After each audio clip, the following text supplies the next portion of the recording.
I think the idea came up when we were traveling New Zealand, because we lived in a tent for a month, and like everyone else were living in vans, and we were like, oh my god, they have their own toilet, they have like they don't need to put up a bed every day, and Yeah, it just felt a lot easier, right? Yeah, it was 2019.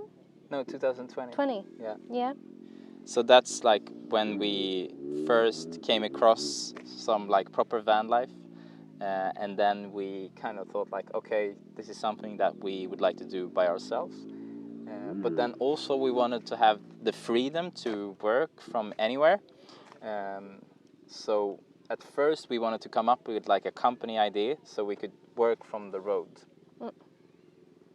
So what we're doing now is we're into like the digital marketing industry, and Dominika has a certificate as a virtual assistant as well. So that's what we're doing for companies right now. So you're able to work from the road? Yes. Yeah.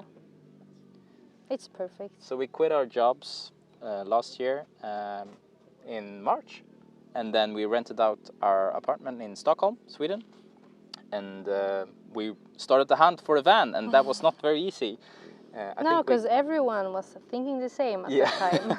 Exactly. So I think we were looking for like 2.5 months, and didn't find any like within our budget or in the condition that we wanted. So we were almost giving up. We're actually going to go and look at a normal RV, and I just had one last look at the Swedish Blocket, where they sell second-hand vans, and this one came up, and it was love at first sight. Yep. All right, and you were telling about some mistakes. Want to mention some? What you would have done differently? Sure. I think we would start with like doing the electricity before everything else, because we did like the insulation and the floors, the walls, like everything.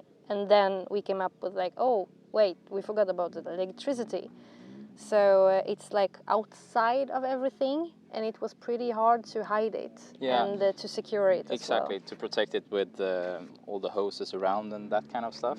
So that's definitely something that we would do like a lot earlier. Exactly. And then the floor. Yeah. So we actually didn't attach the floor. We only like glued it, and it works fine. But we thought that maybe it would be a little bit easier with like everything around it to screw it. Yeah, because the floor is just like in the middle.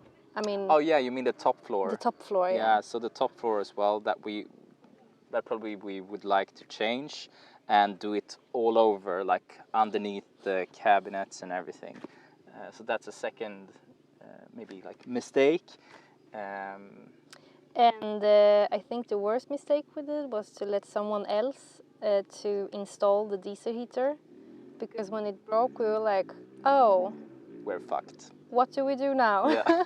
So if we want to like give everyone like the key things to do, just try to do as much as you can by yourself, because if you don't, then it's going to be so much harder when things break down, because they will. We've been on the road, as we said, for like 1.5 months, so not that long, but we've already had 2 leaks, and our diesel heater broke down as well. And our inverter broke as well. Yes. So but hopefully... the car is still yeah. running. Yeah, so that's it's really important to kind of like just get into the stuff that you're building and do it by yourself, because you will thank yourself afterwards 100%. We would kind of actually would like a terrace on the roof. Oh, that would be so nice. Yeah, so a small like stairway up there, a terrace, and then maybe we're not 100% sure about this, but maybe flexible solar panels, because they are not sure. Yeah, we're not sure about that. But anyways, we would like to have like wooden terrace up there. What we would like to have is something to like some place to put our surfboards, like outside of the car, because Now, when we buy surfboards, they will have to like lay on the bed when we are not Surfing. and it takes a lot of space.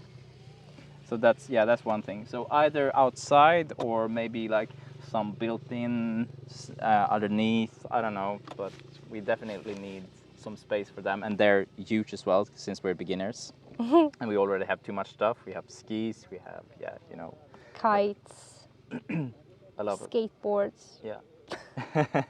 And one other thing that we're thinking about maybe like that could be convenient for us to have is a bigger opening in between the front and the living area. So we might change that when we change the seating, because right now we have like a two-seater and a driver's seat. But when we change it to like a swivel one, we would like to have the opportunity to just go in between and then put like proper like isolation curtains in between there, and maybe on the back doors as well.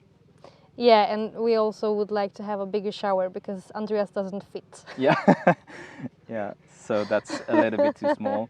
And honestly, we thought about it when we did it, but we're like, no, because it's 60 centimeters by 60 centimeters. So we're like, yeah, but 70 times 70 is not going to be enough anyway.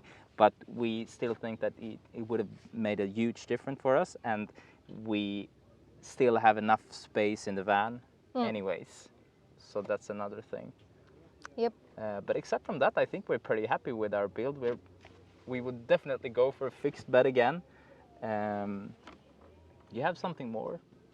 No? Cool. Yeah. Thank you. Thank you.